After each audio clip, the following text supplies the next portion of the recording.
Doctor Krishna చైతన్యతో get out అనిపించుకున్న విలేకరి కోపంతో ఇష్టమొచ్చినట్లు రాసి పారేశాడు. పద్మనేత్రాలయ డాక్టర్ల సహకారం లేకుండా ఈ దుర్ఘటన ఎలా జరుగుతుంది? నిజంగా డాక్టర్ కృష్ణ చైతన్యకి ఏమీ తెలియనే తెలీదా? డాక్టర్ కృష్ణ చైతన్య బాధతో, అవమానంతో నిస్సహాయుడై కుంగిపోతున్నాడు. పద్మ నేత్రాలయ అంటే జనం భయపడిపోయి అక్కడికొచ్చే రోగుల సంఖ్య రాను రాను తగ్గిపోతుంది. కృష్ణ చైతన్య షాకులోంచి ఇంకా కోలుకోలేక అసలు అటెండ్ అవడం మానేశాడు.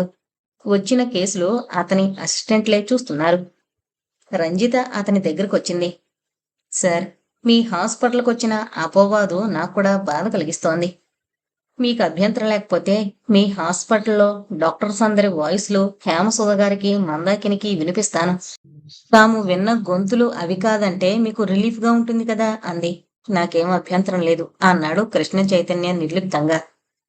డాక్టర్ వసంత కుమార్ సీట్లో కూర్చుని అంతకు ముందు రోజు ఓ పేషెంట్కు తీసిన యాంజియోగ్రామ్లోని ఫోటోను పరిశీలిస్తున్నాడు. సిస్టర్ మెమో తీసుకుని అతని దగ్గరికి వచ్చింది. అందుకని చదివాక, నో, నేను ఒప్పుకోను. ఎవరో రాసుకెళ్ళి చేదో చేశాడని హాస్పిటల్లోని డాక్టర్లందరినీ అవమానిస్తారా?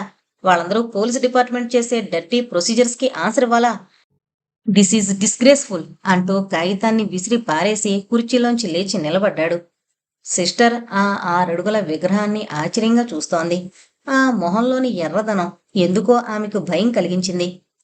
డాక్టర్ అంది వణికే కంఠంతో. ఆమె ఒళ్ళంతా చెమటలు పడుతున్నాయి. ఆమె వంక తిరిగాడు. కళ్ళల్లో ఎర్రని జీరలు కదులుతున్నాయి. సిస్టర్ ఓ కడుగు వెనక్కి వేసింది.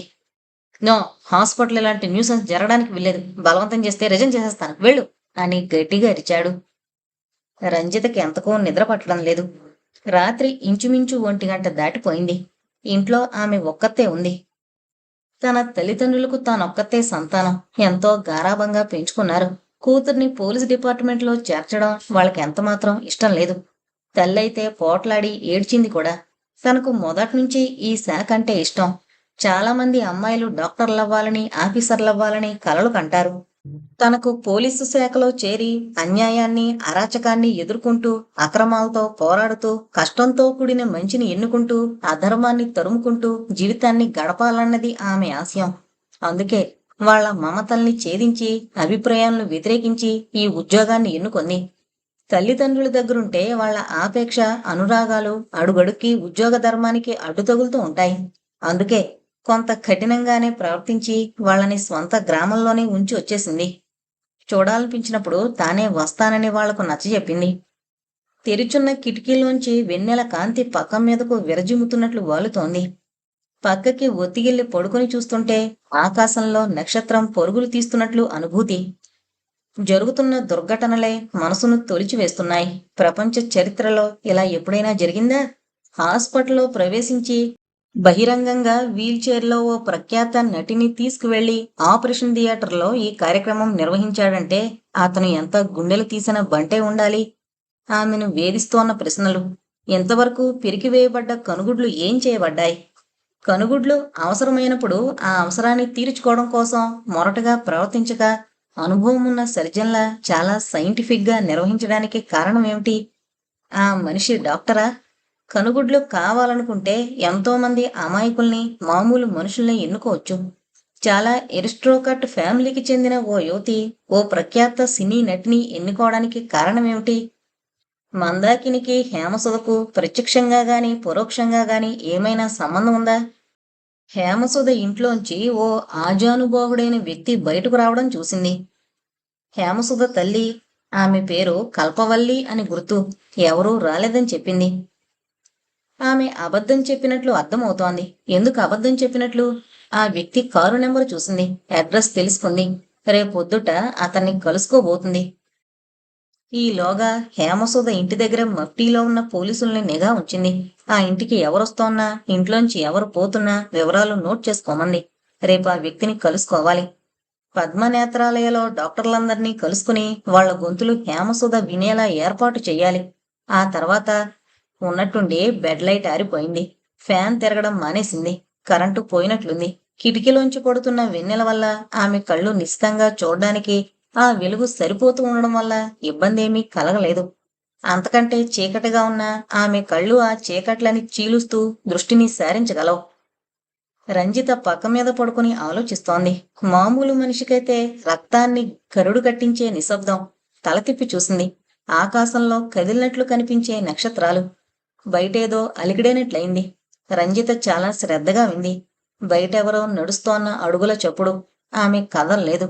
ఆమె కళ్ళు బయట వాతావరణంలోకి గుచ్చుగుచ్చి చూస్తున్నాయి. ఒక క్షణం అడుగుల చప్పుడు ఆగినట్టయింది. రంజిత మెల్లగా లేచి కూర్చుంది. నెమ్మదిగా లేచి మంచం పక్క గోడవార నిలబడి తల కొంచెం వంచి బయటకు చూసింది. ఎవరూ కనపడలేదు. ఓ నిమిషం అలాగే నిలబడింది. బయట మళ్ళీ ఏదో కదిలినట్లయింది. చాలా అస్పష్టంగా ఓ నీడలా కనిపించింది. రంజిత ఆలస్యం చేయలేదు. చప్పుడు చేయకుండా నడిచి డ్రాయర్ దగ్గరకు వెళ్లి సొరుగు తెరిచి రివాల్వర్ చేతిలోకి తీసుకుంది. డ్రాయర్ మీద టార్చ్ లైట్ కూడా తీసుకుని డోరు దగ్గరకు వెళ్లి లాక్ తీసి గబాలన తలుపు తెరిచింది.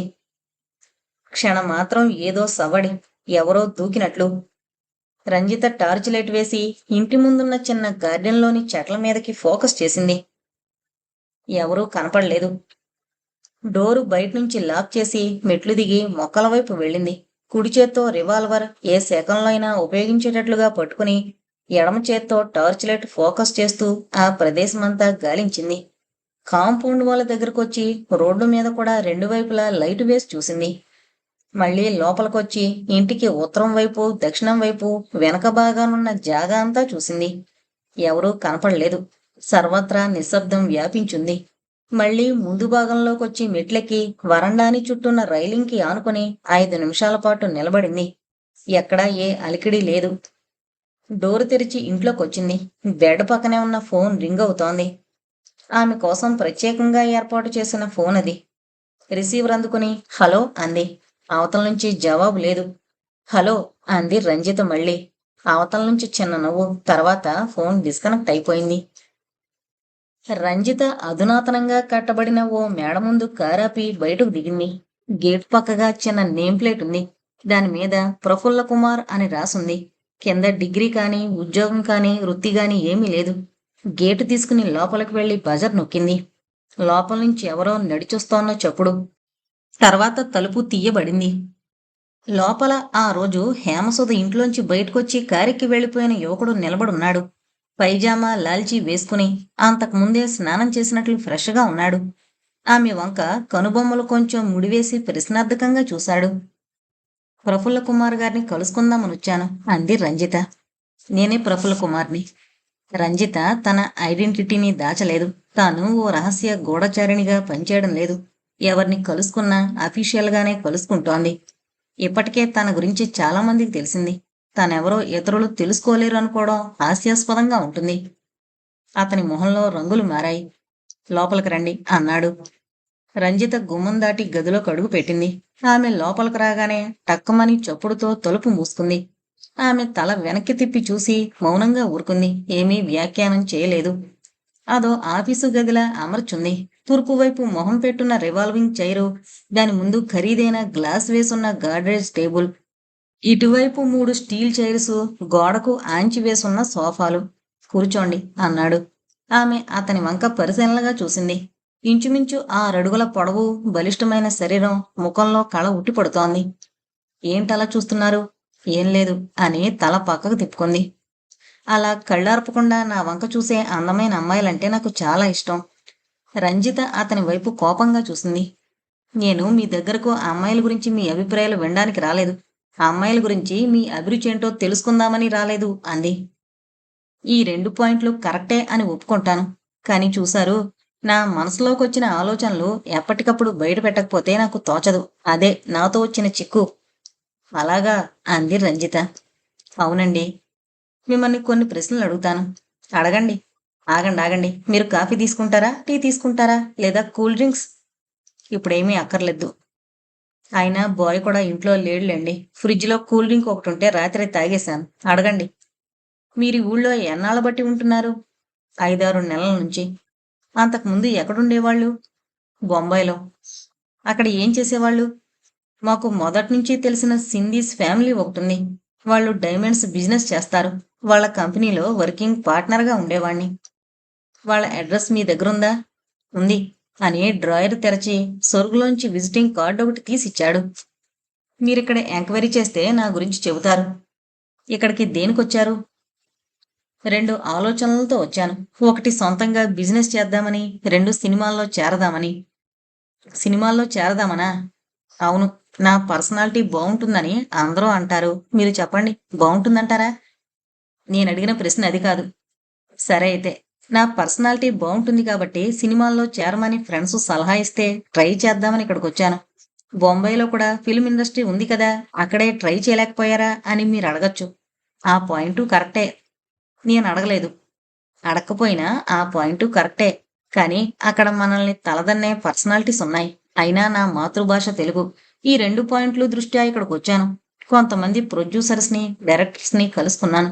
వాళ్ళు కూడా నా పర్సనాలిటీని మెచ్చుకున్నారు గానీ, కొంతమంది హీరోగా బావుంటావని, కొంతమంది విలన్‌గా షైన్ అవుతావని అన్నారు.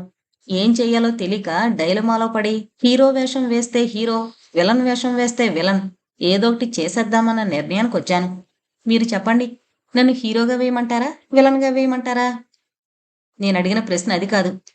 మీరసలు ఏ ప్రశ్న అడగలేదు. నేను ఈ విషయాలన్నీ వినడానికి మీ దగ్గరికి రాలేదు. సారీ. అయితే ఇప్పుడు అడగండి.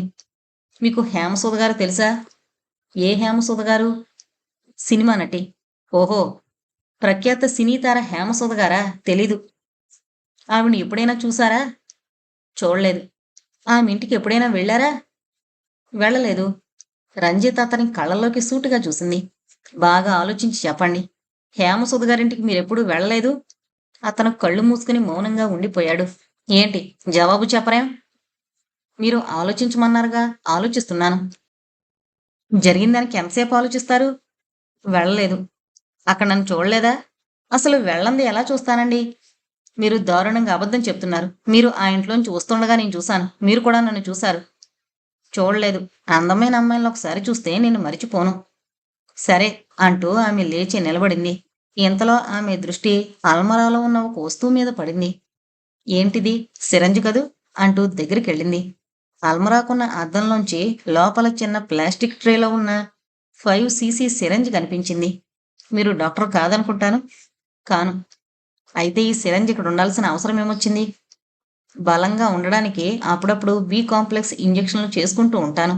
ఎంత ఒడ్డు పొడుగు ఉన్నాడు, వీడికింకా బలమేంటో అని నమ్మకండి.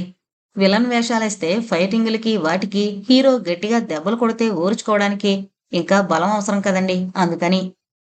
మీరు చేసుకోబోవడం ఎందుకు? డాక్టర్ దగ్గరికి వెళ్ళొచ్చు కదా అని మీరు అడగచ్చు. డాక్టర్ల దగ్గరికి వెళితే గంటలకు గంటలు వెయిట్ చేయాలండి. బోర్. బి కాంప్లెక్స్ వేసుకుంటారా? ఏ కంపెనీది వాడతారు? పాలిబియన్. అదైతే ఎక్కువ నొప్పి పెట్టదు. నాకు నొప్పంటే చచ్చే భయం. ఏవి? ఇంజెక్షన్ యాంపుల్స్ ఉన్నాయా? నిన్ననే ఒకటుంటే వేసుకున్నాను. మళ్ళీ తెచ్చుకోవాలి. మీకు ఇంజెక్షన్ చేయడం వచ్చినేంటి? మా అంకుల్ బాంబేలో పెద్ద డాక్టర్. ఆయన దగ్గర సరదాకి నేర్చుకున్నాను. మీ అంకుల్ ఐ స్పెషలిస్టా?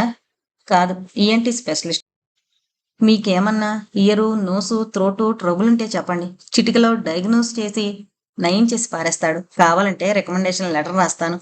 థ్యాంక్స్. అక్కర్లేదు అని రంజిత బయటకు వెళ్ళడానికి గుమ్మం దాకా వెళ్ళింది. ఎంతకు మీరెందుకొచ్చారో చెప్పలేదు. చెప్పానుగా మీతో పరిచయం చేసుకుందామని. మీలాంటి అందమైన ఆడపిల్ల తనకు తానుగా పరిచయం చేసుకునేందుకు రావడం చాలా సంతోషం కలిగిస్తోంది. ఉహుం, అలాగా అంటూ ఆమె డోర్ హ్యాండ్ల మీద చేయి వేసి లాగింది. తలుపు రాలేదు. ఆగండి. ఆ డోరు తెరవడానికి ప్రత్యేకమైన పద్ధతుంది. ఇతరులకి సాధ్యం కాదు అంటూ అతను ముందుకొచ్చి హ్యాండిల్ మీద చేయి వేశాడు. అప్పటికింకా ఆమె చెయ్యి దానిమీదే ఉంది. చప్పున వెనక్కి లాక్కుంది. ఒక్క సెకను ఏదో చేశాడు. డోరు తెరవబడింది. ఆమె బయటకు వెళ్ళబోతూ ఏదో గుర్తొచ్చినట్లు ఆగింది. అన్నట్లు మేడ మీద ఎవరుంటారు? నేనే ఉంటాను. ఒక్క మనిషికింత పెద్దిల్లా? సినిమా ఛాన్స్ రాకపోతే బిజినెస్సే శరణ్యం కదండి. కిందంతా ఆఫీసుకు తీసుకుంటున్నాను. పైన కాపురముంటున్నాను. ఒక్కడికి ఇన్ని గదులు వేస్టేననుకోండి. మరి రేపొద్దున్న పెళ్ళైతే మళ్ళీ కొత్తిల్లు వెతుక్కోవాలంటే కష్టం కదండి. అందులో ఈ కాలం ఆడపిల్లలున్నారు చూశారు. వాళ్ళకి రకరకాల అభిరుచులండి. వాళ్ళకన్నీ విశాలంగా కావాలి. రంజిత బయటకు అడుగు పెట్టింది. అన్నట్లు నేను ఓ సంగతి చెప్పాలి. ఆమె వెనక్కి తిరిగి అతని మొహంలోకి చూసింది. ఇద్దరి కళ్ళు కలుసుకున్నాయి. ఉలిక్కి పడింది. ఆ రోజు హేమసుధ ఇంట్లోంచి అతను బయటకొస్తున్నప్పుడు అచ్చం అలాగే జరిగింది. ఉండండి, కదలకండి. ఏంటి? మీ కళ్ళు. మౌనంగా చూస్తోంది. చాలా గొప్పగా ఉంటాయి. ఒక్కసారి కళ్ళార్పి మళ్ళీ తెరిచింది. వాటిని చూస్తుంటే అతని కళ్ళల్లోకి సూటిగా చూస్తోంది. అప్పటికప్పుడు వ్యాపిస్తోన్న ఎర్రని జీరల్ని గమనిస్తూ సొంతం చేసుకోవాలనిపిస్తోంది. ఆమె ఏం మాట్లాడలేదు. ఒక్క క్షణం అలాగే నిలబడి తర్వాత మూవ్ అయ్యి మెట్లు దిగి గేటు దాటి వెళ్ళిపోయింది. ప్రఫుల్ల కుమార్ ఆమె కారు స్టార్ట్ అయి వెళ్ళిపోయేదాకా అలాగే నిలబడ్డాడు. అతని కళ్ళల్లో రకరకాల భావాలు మెరుస్తున్నాయి. లోపలికి వెళ్లి డోర్ వేసేశాడు. గబగబా మెట్లెక్కి పైకి వెళ్ళాడు. పైన మెట్ల పక్కగా చిన్న హాలు, పక్కనే బెడ్రూమ్, పక్కనే చిన్న గది, అవతల ఇంకా 3 గదులున్నాయి. బెడ్రూమ్ పక్కనే ఉన్న చిన్న గదిలోకి వెళ్ళాడు. గోడలో బయటికి కనిపించకుండా చిన్న అల్మరా ఉంది. ప్రఫుల్ల కుమార్ గోడ రంగులో కలిసిపోయిన అల్మరా తలుపు తెరిచి లోపలున్న ఫోను బయటకు తీశాడు. ఓ నెంబర్ డైల్ చేశాడు. అవతల నుంచి ఎవరో రిసీవర్ ఎత్తిన చప్పుడయింది. గోకుల్, రంజిత ఇక్కడికొచ్చింది. నేను చెప్పిన విషయం ఫినిష్ చేసేయ్. ఫోన్ పెట్టేసి బయటకొచ్చి బెడ్రూమ్ గుమ్మం దగ్గర నిలబడున్న మనిషిని చూసి కొయ్యబారిపోయాడు.